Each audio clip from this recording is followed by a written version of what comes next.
Hey, Hey, welcome. thanks for having me. Of course, I was ready to have someone from Flow for a hot minute. Ah, So, what better person to have than the big boss, right? let me tell you. This is gonna be good. No, This is gonna I'm be really good. looking forward to it. Looking forward to it. Said I got big dreams that all about to come true. Chilling at the top with a nice view. It's a good life right now. It's a good life right now. Good life, it's a good life. Good life, it's a good life right now. All right, so I am here with Stephen Price, who is the Vice President and the General Manager of Flow Jamaica. And I always say I'm always excited about a podcast episode. Well, this day is like no other. I'm also excited, again, because I get to talk to my new friend and colleague, There Stephen. you go. We literally just wrapped up the whole Canto experience here in the Bahamas, and I know you've done Canto many times. And so you're sitting in rooms with like-minded people in the telecommunication space. Like, what was that whole experience like for you? No, it's amazing just bringing together all of these brilliant minds. You have prime ministers, you have ministers, you have regulators, you have suppliers, you have other telcos like yourself. Yeah. You have system integrators, so many people, all here for one purpose. Really, it's to see how we can further this gigabit society, you know. And I think the real thing and the crux of the matter is we want to make sure that every child, every person in the Caribbean, bar none, has access to connectivity. It's absolutely important that the less fortunate amongst us, that they're able to connect every single day.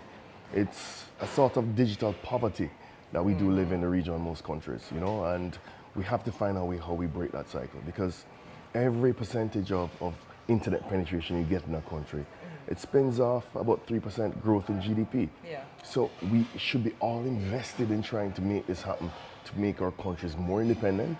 We're still on our journeys in independence in various forms, but we have to make sure we do this. And I think it's an awesome responsibility, and I'm happy to be a part of it. Yeah, I agree. I think what I appreciate about this part of the conversation is it is insightful. You're providing information about things that people don't know or they don't understand, for the fact that we do not have total connectivity Correct. around the Caribbean. Like, we're so dependent on our neighbors, north, east, west, everywhere, but on ourselves. Well, and we have to fix the problem ourselves. Yeah. You know, and I know there's so many brilliant minds in this region. In Bahamas, in Jamaica, all across the region. Yeah. And we just have to harness that power to make it happen. Yeah, and I think we're doing a good job. I think we're all well on our way to like this impactful experience. And I mean, you can't do it alone. So I think healthy conversations about what we're missing, and how we bridge the gap to make sure that we have, well, at some point, I'm hoping, I think somebody had said there by 2030, like their expectation is that we'd be a lot closer. Yeah, definitely. I think we're making the right steps. Yeah. But it's time to move from the talk shop into the action shop. And I think that's where companies like mine, in terms of Liberty Caribbean, Flow, Yeah. BTC, that's where we come in. And we're going to continue to push this forward. So what do you think we need to do as Caribbean cousins, to get closer to this goal? I think there is one thing we have not tapped in. And I say it's a stronger and greater partnership between governments Yeah. and telcos. And I say this to mean that every country has some social safety net, right? It's not a matter that persons don't want connectivity, because connectivity passes so many persons right across the length and breadth of our countries. Yeah. Affordability is the challenge. That part. And if you are going to say that the internet is a human right now, you have to make sure that you step in the breach for those who can't afford it. Yeah. And if we're able to do that through social funds, like for instance, we have a program called Jump, Yeah. right? And Jump gives you a device, Jump gives you digital training, and it gives you connectivity for an extremely low price. Yeah. So we have to get to that space where we subsidize for the few, just to make sure that they have an equal opportunity to get it right. Yeah, I think that's super important for everybody to understand. Like, this is having internet. It should be a necessity. Right now, it feels to some like a luxury, you know, because not everybody has accessibility. The thought of affordability is on the top of their brains, and programs like Jump, to your point, is something that is crucial for us to provide the access. Absolutely crucial, you know, because even then, I mean, you can give somebody connectivity, you can give them the device, but if they're not digital natives and they don't know how to use it, Yeah. Then what are we really doing? what are you really doing, Yeah. you know? So you have to, it's those three things that have to come together. And it also has to come together with a willing government Yeah. who is able to step in there, benevolent telco who wants to give and do more, because I think that's one of the most important things. I find purpose in my role, Yeah. right? The more people I connect, I feel I'm living in my purpose because I am bringing opportunity right across the country, you know, and that's what drives me on a day-to-day basis, Yeah. you know? Your rise through the LLA conglomerate has been phenomenal. And I mean, tell everybody about that, because I've read your CV, I read your bio, and it is insane. And I have to say, I'm very impressed by all of the moving parts that brought you to where you are now. I know you did leave the family, but you came back. You came back, and I see that it's well received, so that's a good thing. But you have a focus on retail, the retail space, the retail distribution. Like talk about that process, and because you were the first person. This is one of the things that makes Stephen a rare one. He's actually the first person to hold this title or position, if I'm correct, in Flow Jamaica in that retail distribution space, right? Yeah, I agree. Yeah. So I think for me, it's been a journey of hard work and just dedication. I think I came into care space first. I was really I started as a call center agent within the business, believe it or not, right? Wow. I started leading the organization. Obviously, you know, I said I left the family for a little bit. Yes. We forgive you. And in leaving the family for a little bit, I mean, I must give thanks to my former employer because, I mean, it helped to develop me, and it's a part of my journey. Y'all ain't getting them back though. Don't get no ideas. It's a part of my journey. So I continued to develop there. I led their customer care strategy. I helped them launch markets in St. Lucia, St. Vincent, and Barbados. I came back home, and then I took a little sojourn, all right? I took a little sojourn into cricket, all right, where I worked with the Cricket World Cup West Indies 2007, where I was a commercial director for the entire event. So I was responsible for all the commercial programs, licensing and merchandising, ticketing, hospitality, the anti-infringement That's a program. cool segue. It is, well, tour and travel, all of that stuff. So I was really, really driven because I love sport. Yeah. If I can't play sport, I'm an absolute fantastic spectator. And this we gelled on this conversation. I mean, I think later on in our offline conversation, I always kept talking. I found anytime I find someone who is interested, especially in track and field, that you have me. I'm like, we could talk all day, all night about everything track and field. But before we even get into track and field, we will talk about your own achievements and your accolades. You've played cricket, you played rugby. You're a consummate athlete yourself. I am. The knees don't say that anymore, but I was. I mean, I played rugby for Jamaica. I captained the team for several years. I even played in Caribbean Championships here in the Bahamas, in Freeport, back in the day. You know, when I was a little more youthful, a little less grey, but I had absolute fun. I played Manning Cup football. That's at a high school level. Yeah. I played a little cricket. Played a little water polo.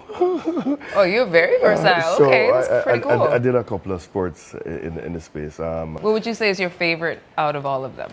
I think my favorite would have been rugby. Rugby? It's the one that's caused I mean, the most considering damage. he's the captain of the team. Yeah, that's a no-brainer. It was, and I started rugby very late. I started rugby in university, actually. Yeah. What position did you play? I played lock, I played number 8, I played flanker. So was very good at it, and then I was even better at the sevens game, which is a smaller version of the game. Yeah. Because, you know, the Caribbean, we have speed. Yeah, hey, well that's an understatement. Well, I did have speed. Let's put it in perspective, right? So played for the West Indies. Yeah. It was at a time when individual countries weren't strong enough in terms of having level of coaching and talent. So we made one West Indies team, and believe me, we went to London to play London Sevens, went to the Lisbon Sevens in Portugal, Barcelona Sevens, Chile Sevens. So we played rugby right across the Wow, you lived, eat, sleep, and breathe board. rugby. I almost had an opportunity to be a professional. But, Wow. So what happened? Because it seemed like, well, you were the captain of the team, you traveled globally. I mean, it was somewhere in the Division 4 kind of level. I got a trial. okay. It wasn't for me. It wasn't for you. It wasn't for me. Well, look at God, because look at where you are now. It wasn't The for Flow me. Jamaica is very happy to have Stephen Most in this definitely. moment. But tell me more about the experience down there. I know I always, every time I see you guys, whether it's a town hall or like something virtual, it's always a vibe down there in Jamaica. Like, what is the Flow Jamaica experience like, especially knowing that, and we will not call their names, that there's a neighbor across the street that, you know, they got vibes as well, but like, what is that experience reaching the internal customer first at Flow, and then putting a lot of that inspiration into them to reach the external customer? What's that process? I think the key thing is, you know, they say in marriage, happy wife, happy life, right? If you have happy employees, you're going to have a happy business. And Say that louder again. Say the first part again. Happy wife, happy life, right? That part, if y'all didn't hear that. Right? And I think what happens, we focus on our employees. Yeah. We focus on taking care of them. We value them. We make sure that they have the best opportunities in terms of training. Yeah. LinkedIn Learning is available to all our staff, Everybody. right? So everybody can do guided learning on a daily basis if they want to. We have great flexible time off, right? You work that out with your manager. You can take as much vacation as possible. Once you get And all don't these say that tasks too done- loud, though, Stephen. You get, come to work. That's with a relationship and discussion with Balance. your, You're right. It's all about balance. It's all about that. Yeah. I think we have great things in terms of parental leave. Yeah. Those things that you do for your teams appreciate them. Yeah. They appreciate that you are making sure that they're happy and they're not worrying about home. You know, and these things really, really count. And in the organization, you have to treat people as humans. Yeah. Yes, they're employees, right? And yes, they're getting paid for what they do, but you have to treat people as individuals. Yeah. Treat them with respect, treat them how you want to be treated. And that's how we've operated. And I think from that, it's reciprocated in everything that my staff do. Yeah. They're extremely loyal. They love what they do. They're passionate about what they do. They will walk with me into war. Wow. You know, That's amazing. And it's been an amazing experience just being able to lead the organization. I'm one of those persons we'd call a reluctant leader sometimes. A reluctant leader. But I have been able to inspire. I've been able to coalesce everybody around one vision. And I think in doing so, people appreciate that direction. Yeah. People appreciate honesty. They appreciate feedback, direct. But they also appreciate coaching and mentorship. And that's very important in terms of my style of leadership in my organization. And I entrust that into my entire team to make sure that happens on a daily basis. They know what's important to me. People are important to me, and we have to make sure we treat them right. I'm so glad that you say that, because I find that a lot of people who sit in a leadership space, they think they're leaders or good leaders, and they're really not, because they're missing the human element. And to hear you say all the things that you say about how you recognize and create a safe space for your employees to feel like they are, you know, number one, I think that is important, is key, because at the end of the day, they are literally your first customers. And they're the ones that are driving revenue. You want your business to be successful. Exactly. Your employees have to be and happy. if they don't believe in your authenticity, then it's going and the realness of it. Because I think sometimes employees, and employers for that matter, sometimes they think that it's supposed to be easy.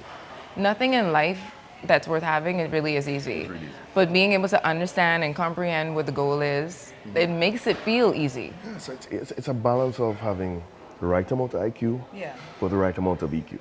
You know, and the Exactly. EQ piece of business, it's what is going to make it happen. It's what matters.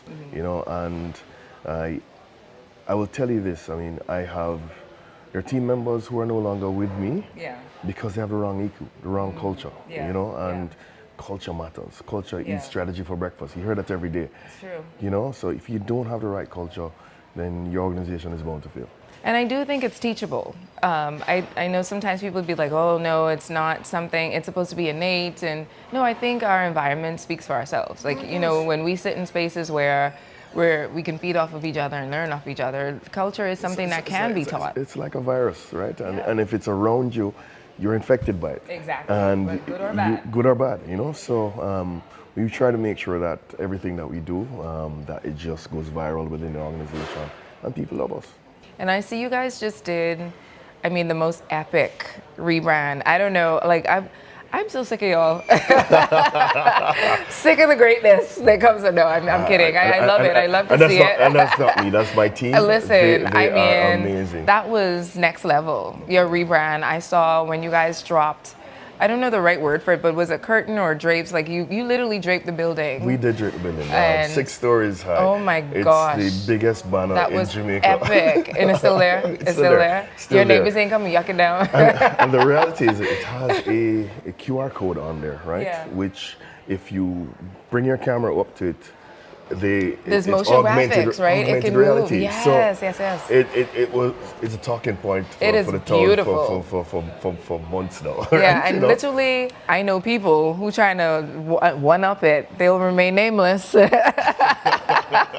But I don't think that's going to happen because when I saw all of the moving parts of that, I mean, you guys had, and the team was invested. And people were dancing and in the streets, and I mean, it was a time. If we win, we all win. Right. You know, and that's how we treat it. I mean, and obviously, as a Liberty Caribbean family, everything that we do, Yeah. that tide raises our boats. You know, so we feel a pride of place being in the Jamaican market. It's the largest business within the region, but at the same time, we know the awesome responsibility that comes with. Yeah. Because for us, we do take a lion's share of the investment. And that responsibility is not taken lightly. Yeah. So we put it to good work, and that helps to build the entire business at the same time. So tell me, why the rebrand? Why did you think, or you and the powers that be thought that it was important to have a rebrand? I think it was necessary at this juncture. I think we have been Liberty Latin America for maybe about, I'd say, 8 years now. And we've lived with the legacies of old monopolies past. Yeah. You know, and I think having gone through that journey, there's a time when you say, you know, time come. Yeah. We need to cut ties with the past and just reforge the business in a shape that puts you in line, ready to receive the future. Yeah. You know, and that's what it was about. It was about celebrating the rhythm of our Caribbeanness. I mean, yesterday I saw a John Canoe Rush here and all that stuff. It's these things that make us Caribbean. Yeah. It's these things that make us Jamaican, Bahamian, Caymanian, all those rich things in our culture. And there's a rhythm to everything that we do. And when we say rhythm, not rhythm, right? See, that's already one fighting word. If it's rhythm or it's rhythm. And we put it in everything we do. Rhythm is how we walk. Yeah. Rhythm is how we dance. Rhythm is how we celebrate carnival. Rhythm is how we run on the track. Everything. Rhythm is how we play It's our a part of football. everything. It's a part of everything that we do. And we celebrate that in this rebrand. And it's been amazing. Our customers have received it well. The public at large. That was going to be my next question. How are the customers receiving it? And they're loving it. And the key thing about this rebrand is we are giving back to our loyal customers. This isn't a rebrand about trying to get new customers every single day. It's about taking care of your base, Yeah. making sure they feel love, and they know that we appreciate your journey with us, and the growth of our business is also your growth as well. Yeah, I think that's awesome. I think everyone who I know is a Flow customer, they're a happy customer. So you guys must be doing something right There you over go. there. I want to segue into something that I saw where there was a lot of customer engagement. There was the Mo Love campaign that was happening, and during the same time of Grand Slam, you guys had also, everything they do is big, okay? I'm like, I don't know how you guys get to like really do it, but you get it done. You guys get it done. And it's, when I say big, I mean as an epic. It's awesome. It's always like mind blowing the amount of effort that the Flow Jamaica team puts into everything that they do. And I think that is so wonderful because customers are seeing that. I saw you in a couple of pictures at the Grand Slam track meet. Yeah, that was an amazing That's time. the I mean, first time. honestly, it was the first time I met Michael Johnson. Yeah. He is a fantastic human being. Yeah. You know, and I mean, you watched him way back in the day, the 200 and 400 records. I mean, those memories are etched in our minds. And then, yes, he ran for the US, but you know, we all won't hold love- that against him. We won't hold that against him, you know. And then Justin Gatlin was there. Yeah. You're talking about the Safa Poil was there. All the greats, Veronica Campbell, all those persons were there. And Yeah. then, I mean, not to mention the athletics on the track. It Yeah. was just amazing to see this blistering speed and to see professional athletics. I mean, we all have looked on in the past and just wondered, why can't athletics get that pride of placement that Yes. these other sports, NFL, the Premier League, all these Yeah, kind of things. it's been an ongoing struggle. And I do hope for its success. Yeah. But it's a good start from Yeah. my perspective. I think so. I was happy to see that, you know, well, I was happy when he chose Jamaica as the starting point for, you know, all the stops that they were going to go. I was a little sad that he didn't bring it to Bahamas, but I mean, we have other things that come, but I think when I look at the growth of the sport or any sport in that matter, I always love to see when outside forces consider the Caribbean. Yeah. You know, it puts us on the map. And that's amazing. I mean, I think even just a week before that, we had our annual Boys and Girls Athletic Yes. Championships. Now, if you want to see track and field at its finest at that level, it's amazing to watch that event. A crowded, packed, full to capacity stadium, drums. You know, when you're trying to say silent for the start, that Yeah. never happens. What? Right? It's noise. No hush No hush whatsoever. So it's so exciting, you know, and you see that. You see our athletes go across to the pen relays, all these kind of things.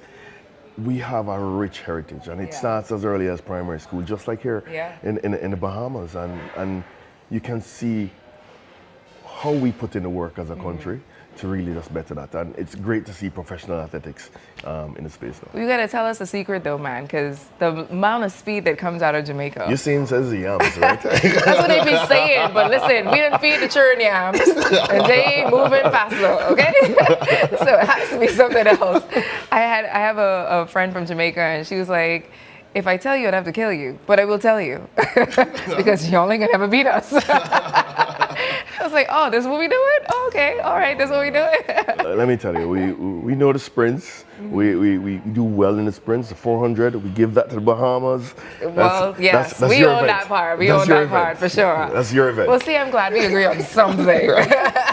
Let's leave us to the 1 and the 2, right? Hey, oh my God, you will always have the 1 and 2. Well, maybe not, because listen, the way that, and this is where we get even more personal, because now we're talking track and field, but the way that these youth are coming up right now, we had a lull in track and field, the Bahamas that is, for a while, and with our juniors and our seniors for a while. I think, to your point, we were banking on the 400. That was all we had for a good while, right? Yeah. Nobody else was like really pushing through or powering through. And then we started making grounds in the women's hurdles. So we're like slowly choosing the lane we want to be in. Yeah. But you guys have dominated short sprints from Merle and Audie's time, from I can remember. That's as far back as I can remember. Donald Quarry. Oh my going all the way goodness! back. Listen, and I think it's the hills. Y'all got a lot of, y'all be walking up them hills, getting y'all lungs expanding and the cardio. We ain't got no hills here. We are flat lying. I will say to you, in the recent boys and girls champs, the boys under 19, we had 4 sub-10 finalists. Yeah. And we've never seen that before. That's crazy. If you don't watch track and field, you probably won't appreciate this, but let me tell you how fast that is. Like, you blink, it's done. You have how many kids out of under 10? I'd say the entire championships, it's almost, I'd say, 4,000 kids. 4,000 kids. And the kids that ran run sub 10 seconds, how many of them were in that? All of them ran under? No, just 4 of them in the finals. That is unusual. That is under 10 seconds. Sorry, sub 10 seconds. The world record is 9.5. Yes, that's what I'm like. Right? I know. Okay, well, we gonna get there in a minute because I have some opinions on that too. I have some opinions on that. I probably am gonna get myself in trouble this entire episode, but I'm okay with it. I'm okay with it because now we're pivoting to outside of business. Now we're talking things we enjoy outside of business, and we can get back to business. But I do think that 958. I mean, first of all, to put it in a song. If you don't know who ran 958 or what 958 means, you're living under a rock. That is literally still the most unbeatable time yet. Like Usain Bolt has etched it in history. And the interesting thing about that, when everybody watched that race, it was not a perfect race. no. I feel like he thinks that a lot of his races aren't perfect races. That's what makes it perfect to me. It's like, I think every time he gets on the line, like, first of all, he doesn't have one of the best starts out the blocks. He doesn't. Yes, that's what I'm like. I know. Okay, well, we gonna get there in a minute because I have some opinions on that too. I have some, but his top end speed is like next level. It's next level. It's amazing. And I was bummed when he decided to, put the spikes up. But I mean, I consider him to be someone who's like more so stride length. Yeah. So by the time he gets out, everybody's like, I feel 3-4 feet ahead of him. And then he just reels them back in. then he literally just raised one knee and he's gone.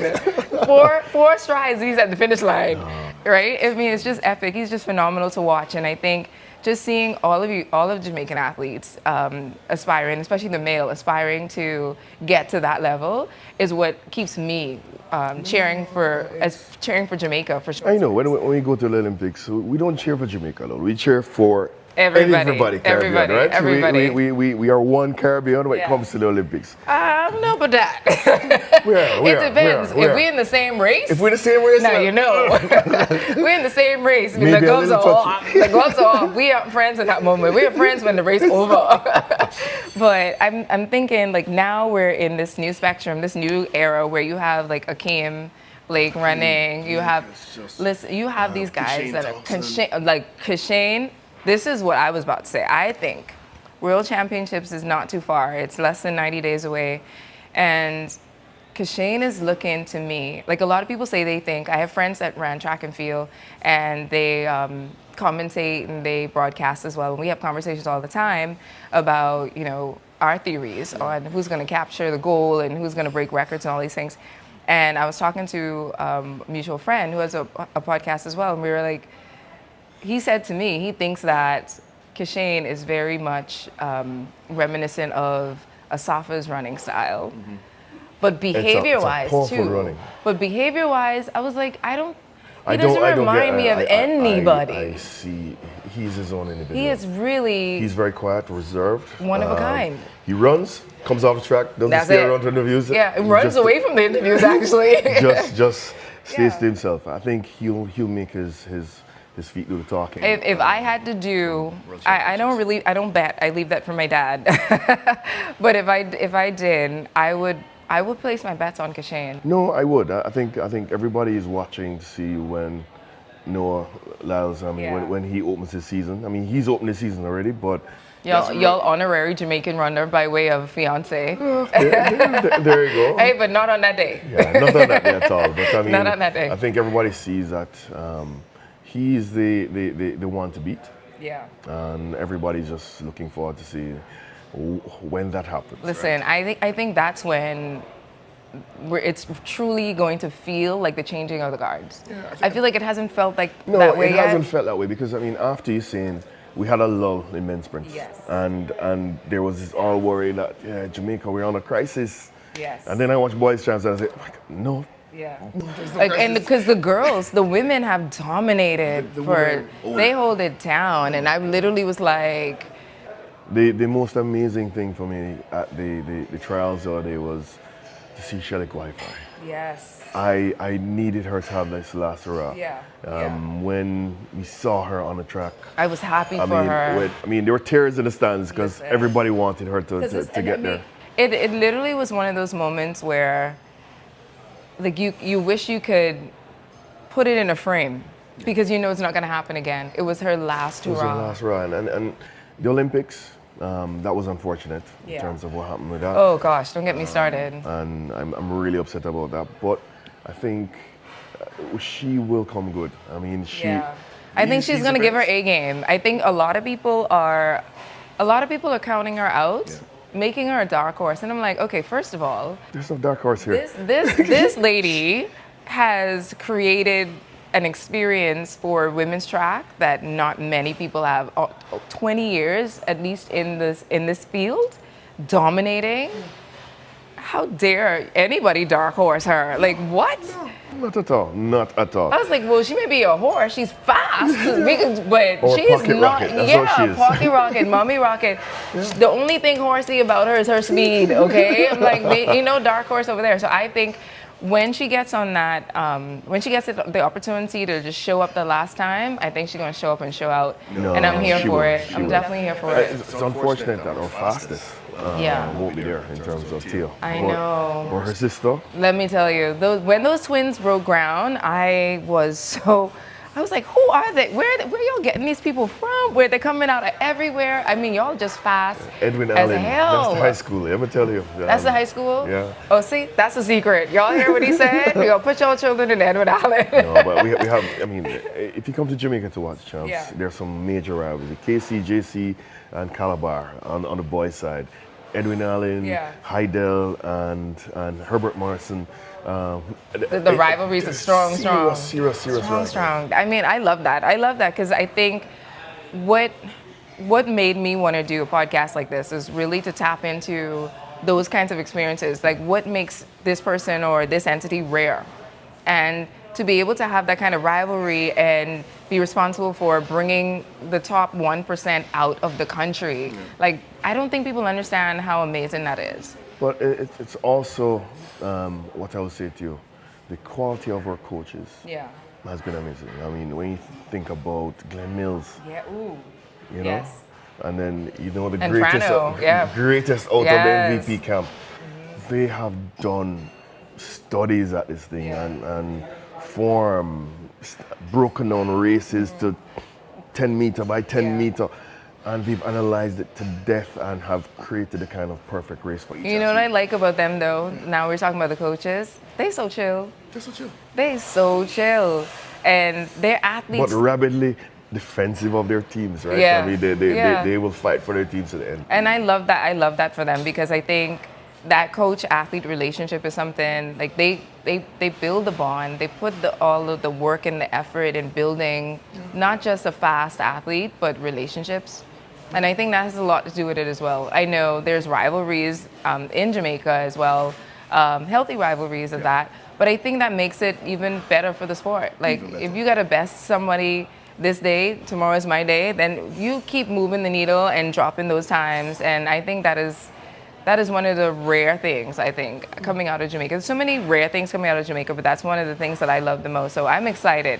I will be watching World Champs. Looking forward to hosting in Jamaica Listen. Listen, y'all can't talk to me that week. I'm going to be somewhere laid up, tense. Like, oh gosh. Because I do believe, I think Shelly Ann is going to give us one last gift. One last gift. One last gift. I believe that. And then, of course, my girl Julian.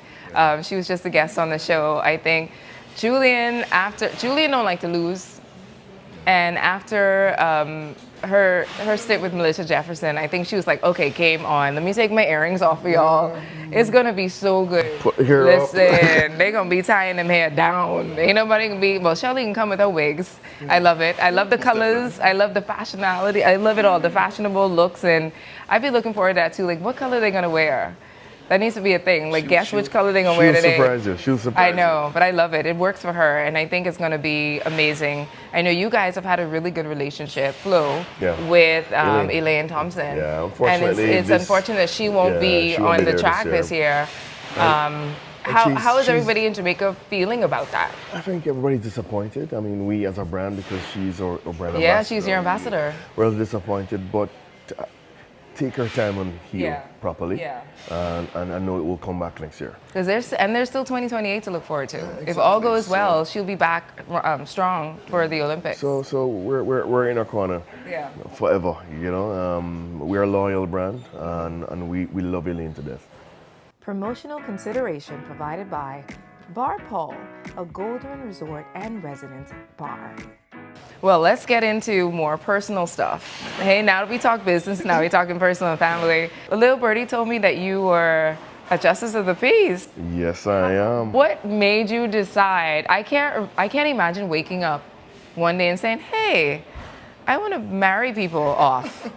Like, what was your thought process behind that? It was really for me just in service of the country. I am a avid volunteer. You know, I love volunteering. In fact, I was recipient of the Governor General's Medal of Honor for my service to King's House to the Governor General. So I just love the act of service, you know.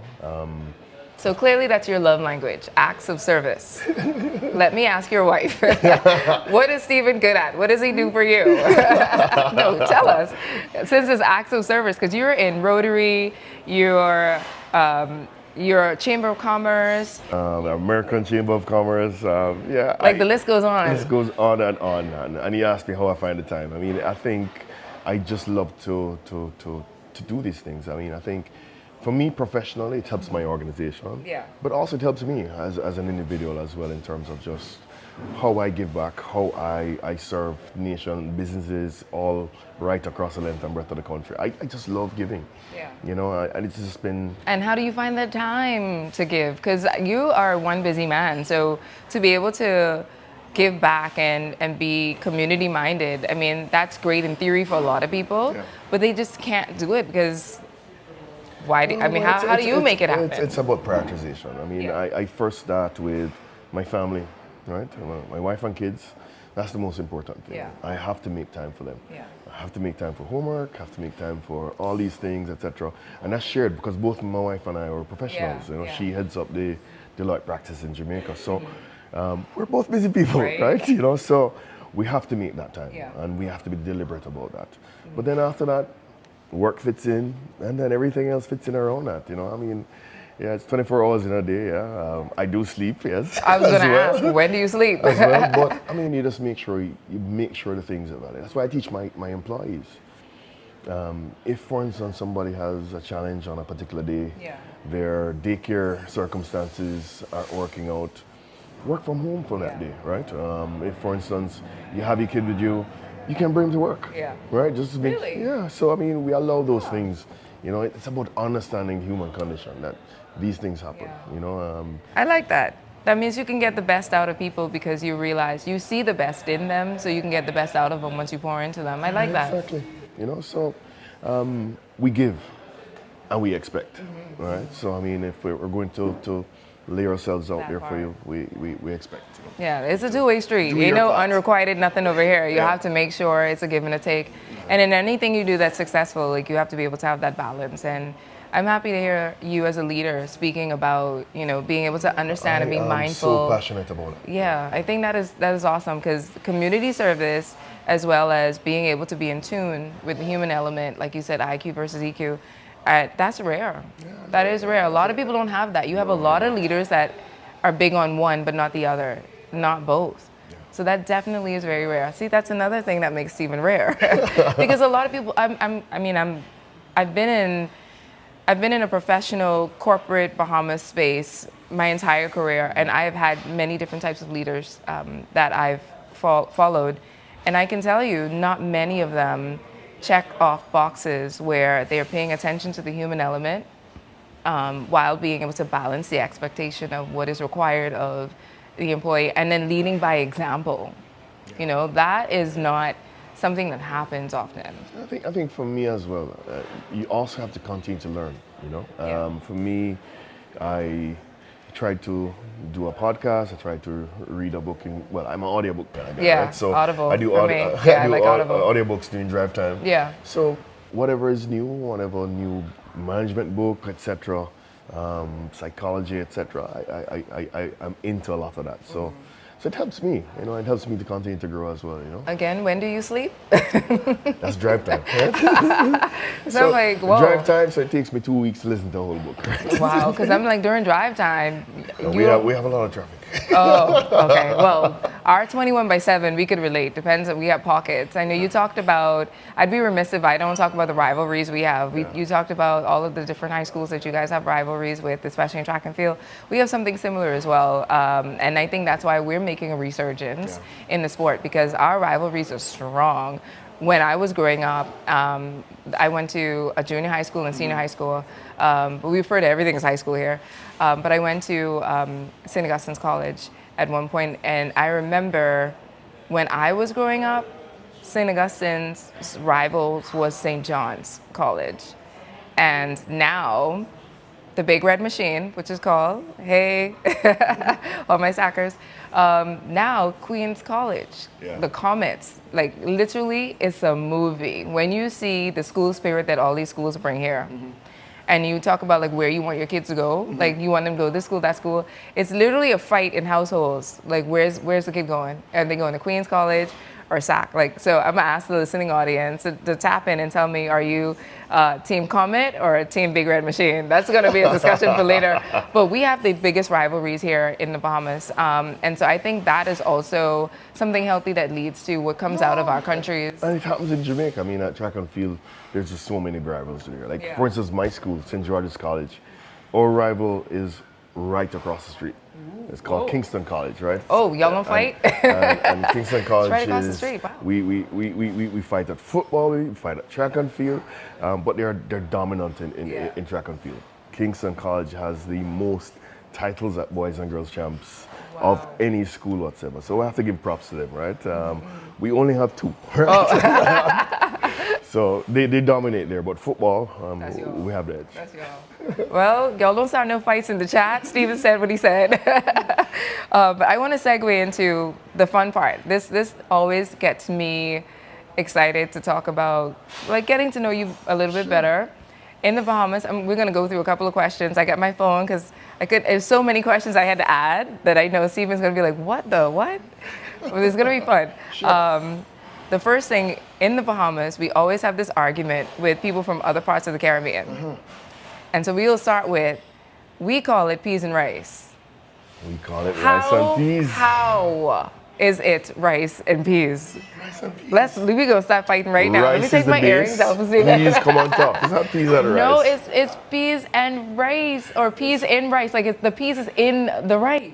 It's like the Guyanese. The Guyanese just say chicken curry. Chicken, no, that one still. Okay, y'all lost on that one. We could agree on that one. It is because it's not chicken bake. It ain't chicken fry. It's fried chicken. It's baked chicken. It's steamed chicken. So it's curry chicken. We could agree on that. Rice and peas. No, absolutely not. But I will say it tastes real good though. Oh, Either yes. way you put it, it tastes real good. Do you put coconut milk in your We rice? use coconut milk, yeah.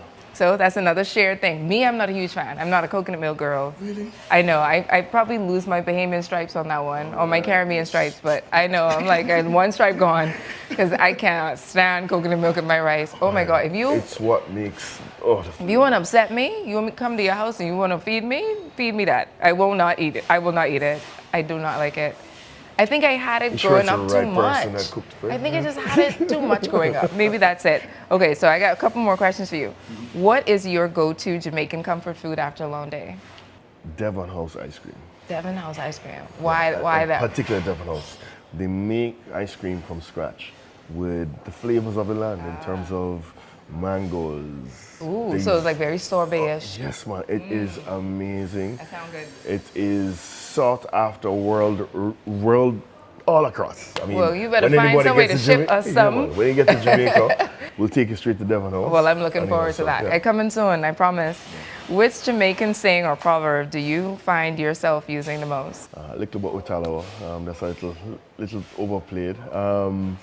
Yeah, but I'll stay with that one. Little bit with Talawa, you know? I mean, it's... Tell them what that means.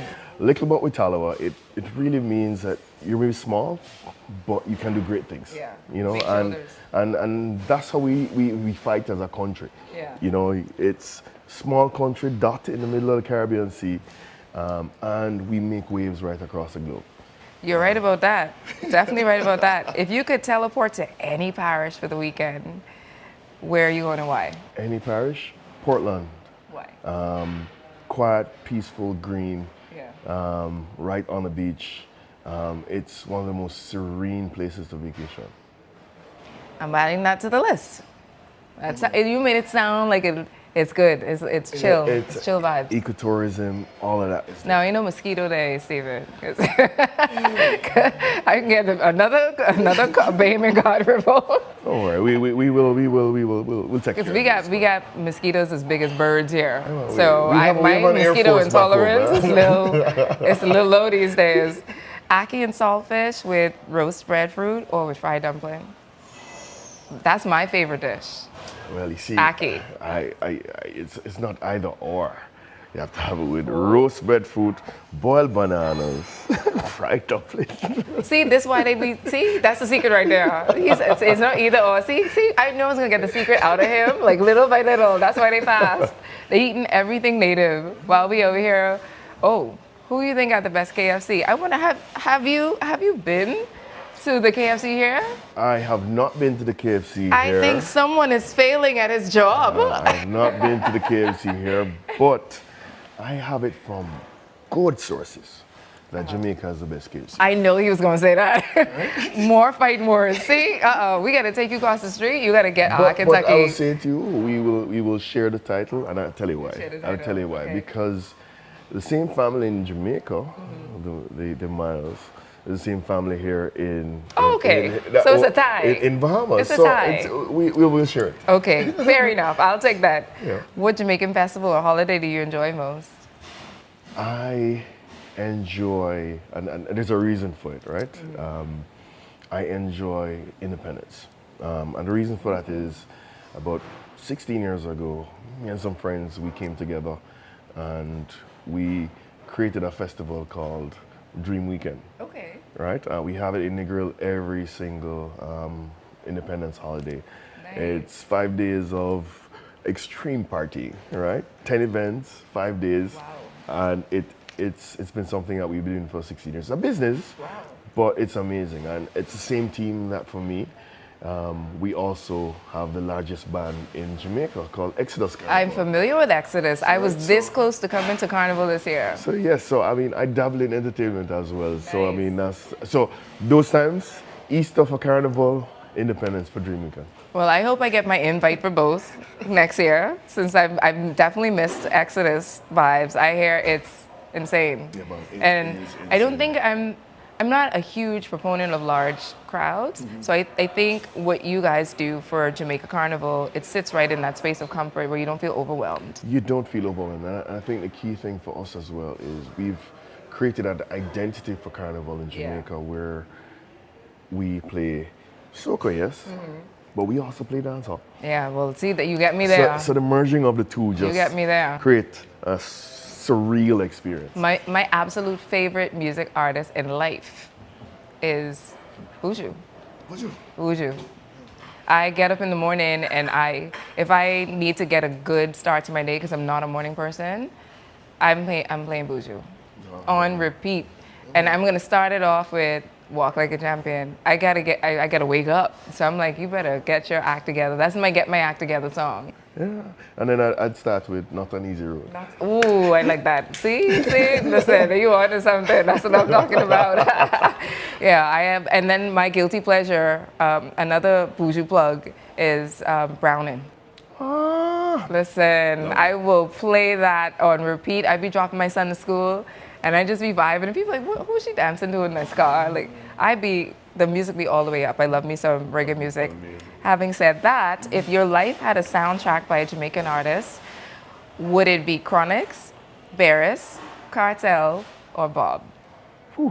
I would say Barris. I would say Barris. Why? I didn't expect I that. would say Barris. I'd say to you, okay, my wife was married before, right? Okay. Oh Lord, now you're in trouble. You're talking all the business. My wife was married before, right? So there are a few songs from Barris' Oh, that you- catalog which I get where you're could be going with appropriate. this. I get where he's going with this. Hey, we'll save that one for later. Yeah, no, I get it. I definitely get it. Barris is a vibe, a No, whole Barris vibe. I is a love me some vibe, Barris. it's an energy. He is easily one of the greatest crooners from the Caribbean. No, you're right, and he is legendary. And oh my, he's kind of like the Caribbean Nat King Cole. Yeah. You know, except for he's one of a kind. Yeah. There's no other. There Barris. is no other Barris. And honestly, I just hope every time I have the opportunity to see him, I will go and see him. Yeah. Because Yeah. it's one of those treasures that you say to yourself, I don't know how we would live without this Right, man in exactly. the industry. You know? But one of the beautiful gifts of music is that it always lives on. So I think I have a family friend who she was married to the lead singer of Morgan's Heritage, and so when he passed, I mean that was very untimely. And to think that every time I hear his voice, he's not here, like that. It's bittersweet because you're thinking, wow, you grow with this person like through your own lifetime, from I was a teenager to now, and then I hear the song on the radio and I'm thinking, man, I want to go to a concert, and then you can't. You can't. But but the joy of it is being able to say I could just go to my Apple Music, go to iTunes, and just pull up a song and just sing it. And vibe again. That's the gift that they constantly give us, and so I'm really thankful for our Caribbean artists, because I don't think I could go a day without listening to a song from any Caribbean artist, like no matter where they're from. And that's one of my favorite things to do when I'm working out. If I'm running, I love to do 5Ks. So I'm always no, it's therapeutic. It's either that or you have to fight somebody. I have to burn steam off some way, and so I enjoy running. And my playlist is always dancehall, soca in that order. And then when I'm feeling. Michelle fan? Listen, ooh, big Michelle fan. But right now, everybody is so obsessed with Greatest Bend Over. I'm like, I could sing that song with my eyes closed. That song just came out of nowhere, and it's the summer. It's been a burner. Let me tell you. Let me tell. Oh my goodness! Everywhere everywhere I go where they're playing live music, I'm like, I have a song request. Can you play? Can you play? Who I like though, actually, I like Mikel Teja. I love his I'm music. just getting familiar with his music. Yeah, he's awesome. I'm one of those people. This is a fun fact, and I'm not ashamed of it. I stick to the artists that I've been knowing. Yeah. So stepping out of the box and listening to artists that I don't, it always starts with them having a song that's playing all the time. So that's how I ended up getting into his music. Greatest Bend Over. Yeah, listen. Oh. I don't want to see you dancing that one. But listen, me, child, I can do it. But the next day I can do a little bit next day some icy hot or something. Because I feel like you can't be making these songs to make me do moves that's going to make me hurt the next day. Because now I got to keep up with the 20-something-year-olds. Their bend over's a little different. A little? A little different. I'm like, I can barely touch my toes, and they literally doing moves. I'm like, wow, okay, I'll just sing the song and vibe in the corner. All right, I got 3 more questions for you. Sure. What was the most Jamaican thing that your mom or your grandmother used to say when you got in trouble? Well, it's usually one of the things is it's after you get that little slap, right? You know, I said you want to give you something to cry about. Oh, I thought that was only a behavior thing. Yeah. Listen. You really want to give something to cry about? They need to put that on a shirt. Let me tell you. I think that's universal language. Every mother from every part of the Caribbean. Oh, you really want me to give you something to cry for? Yeah, man. That's the usual one. Listen, you know? and my mom used to do this thing mainly. And I'm not a proponent for corporate Well, punishment, that's right? back in the day. Just This is the gentle parenting era. Obviously, there's a lot of gentle parenting going around now. But if you can think about a lot of the things that we had growing up, gentle who? The only thing that was gentle was the fabric softener going into the washing machine with the clothes. When that slipper could come around the corners. Listen, anything, whatever was close by. It could be a wire hanger, it could be a shoe, it could be a belt. Anything getting thrown at you from far. Oh gosh, I miss growing up. These kids don't. I tell my kids all the time, y'all have no clue how easy y'all have it. I said to my mother, I said, "Who are you?"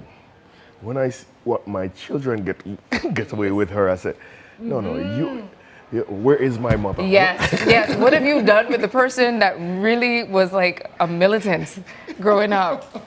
Like we couldn't. My mom used to make us be clear. Like kids are supposed to be seen and not heard. And we didn't, before we even got, like, we didn't call it whoopings, or we call it beating. You get beaten, before you get beaten, they give you the look. If your mommy never opened an eye big at you, and like, you know what the look is. You know what look is. That isn't was it? your first You're in the warning. supermarket picking up things off off the shelf. And they just need to turn. They get the look. You get the look and that's it. Now, if you get the look more than once, you might as well just plan your funeral. you might Because as how well, dare you you might in a as public well. space?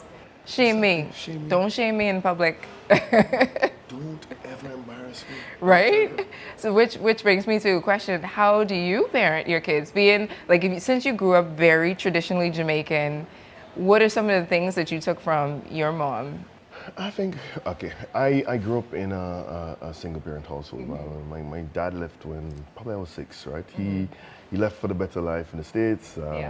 And as things happen, you know, sometimes with the Jamaican male, they go overseas, they fail, embarrassment sets in, all these things, he doesn't come back, you know? I mean, we're still in contact, but the fact is, I was raised by my mother, you know, and I think from that perspective, she really, really taught me self-reliance. She taught me a level of resilience. She taught me a level of independence, you know?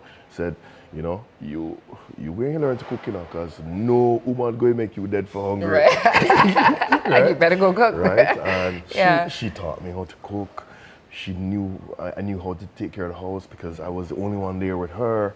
I mean, so we developed that kind of bond together, you know. Were you so, an only child? No, I had 2 older siblings, but for the most part, I mean, they're 8 and 7 years older than me. So, like, when in my There's a different- real, yeah, real there was a- formative yeah. years, I'd say both were overseas They were at gone, university. So, yeah. so it was just me and her for a large portion. You Oh, know? so you was spoiled rotten. But a disciplined child. You couldn't play no games with mom, I'm sure. I'm A sure. very disciplined child. So 2 leadership twist questions. If Flow were a Jamaican dish, which one would it be and why? Woo! I would say stew peas. Stew With pigtail and salt beef. Yes, man. Why? Why?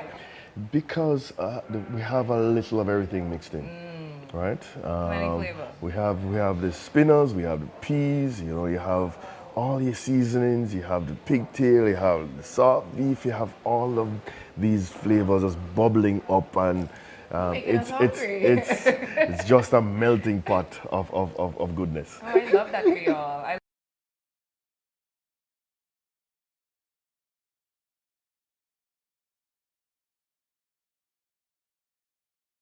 Past or present? Ooh. It's an interesting one. Past or present? And y'all have so many. We have so many many. greats that came out of Jamaica. We have so many, and so many have come through the fold as well. But I would say to you, I would land on Bob. Really? I would land on Bob. I mean, Why? And the reason why I would land on Bob is just because he's the soundtrack of just so many people's lives. You know, I mean, you understand that having been dead for so long, his music still on the Billboard Top 100, still being listened to right across the globe. He defines still- legendary. Still responsible for so many revolutions. Zimbabwe, all of these countries who listened to this in the height of the resistance. You know, and for that matter, I think just the values he stood for in terms of self-reliance, all those things, is what we try to do at Flow. I think it would really be an awesome marriage if we could have done it, you know. But yeah, he would have been an awesome brand I think so. ambassador. You wouldn't need no more Wouldn't after need that. any more after that. He is. we would be a listen. global brand. You're right. You're There right. you He go. would have taken it to Antarctica even. Like, that's a household name that, similar to rare ones like Michael Jackson or Whitney Houston, very, very, very rare people that are household names no matter where you go in the world. If you don't know a Bob Marley song, you at least have heard the name. And I think you're absolutely right. He would have made an awesome Flow brand ambassador. We have to go for the number one. Oh, obviously. But there's so many greats that come out of Jamaica, and I mean, I could talk with you all day about Sports. everything. I mean, it's amazing. but because there are so many greats that come out of Jamaica, I have to ask a question that is polar opposite to that. What would you say is one of the biggest misconceptions that people have of Jamaican? That everybody walks up on the street smoking weed. That don't happen? I come in the morning. I come in the morning. Yeah, it's a misconception that Jamaicans are lazy, that we are, we just smoke weed, we just mash out our hand middle and all day long. No, that's not the case. No. We're an industrious, positive, strong, resilient nation, of fighters, of hustlers, in terms of hustling for good. Yeah. We want to make sure that the best for our families. We want to create legacies, and that's our Jamaicanness. Yeah, people say, we say a little bit of Othello, People say that we are, we're too confident. But sometimes a little You have to confidence be. is Yeah, great, it takes you far. Yeah, it takes you far, and that's how, a Jamaican in a room, they step in there with that bravado. Oh, you can know. That they own the Y'all room. ain't shy at all. At all, at all. Right, we're not going to shy away. Yeah. Just to satisfy anyone out there. Yeah, any Jamaican friend I've ever met, like I knew immediately they were Jamaican, because like you say, the confidence. Y'all ain't shy at all. I'm like, did they teach y'all that in school, or is that a trait of like a background trait where you're just so in charge of the space you sit in? I have no clue where it comes from, but I think it's coming through colonialism, just through the history of our people. Yeah. I think we have been a people of fighters. We've been a people who have resisted colonialism. We have been a people who have fought for the freedoms that we've had. And I think in that journey, it gives you the kind of confidence that you're unstoppable. Yeah. And you tell any Jamaican out there, they are unstoppable. You come to Jamaica now, on a street corner, it could be somebody who is out of a job, just begging on the street. He thinks that he can get you. Right? He has that level of confidence that he's going to say, That's "Hi, dangerous." How you doing? That's the confidence hilarious. that Jamaicans have, man. That's Let me tell you. hilarious. I love it. I love it. I think one of my favorite things about Jamaica and Jamaicans, outside of the music, is your spirit, but the accent. The accent. I sit in a room, like we in the Bahamas, we code switch often. Obviously, in the industry that we're in, you have to be able to manage conversations with people because they'll be like, what are you saying? But you sit in a room with two Jamaicans, y'all is like a whole other language. And just get to town. Let me tell you. The patois is, I'm like, I need one of those AirPods that translate the patois. I don't think they have any translators like Right? that for it yet, right? Let me tell That may you. be a new business. That may be a little AI, something that y'all can bring at Flow. But yeah, we go to town. I mean, you see Jamaicans overseas, and they see another Jamaican on the street, and they say hi. Their friends are saying, "What are you saying? Is that another language?" And it's just when the comfort of seeing another Jamaican in a strange place. Like, what is one of the most common things when you see a Jamaican in a room or an area, and you see them for the first time? Like, how do y'all greet them? How do you greet each other? Like, what do you say? Wagwan. Wagwan. Wagwan. In Bahamas, it depends on the time of day, but we say morning, morning, morning. We say good morning 3 times. Yeah. And if you don't say good morning when you walk in the room, who raised you?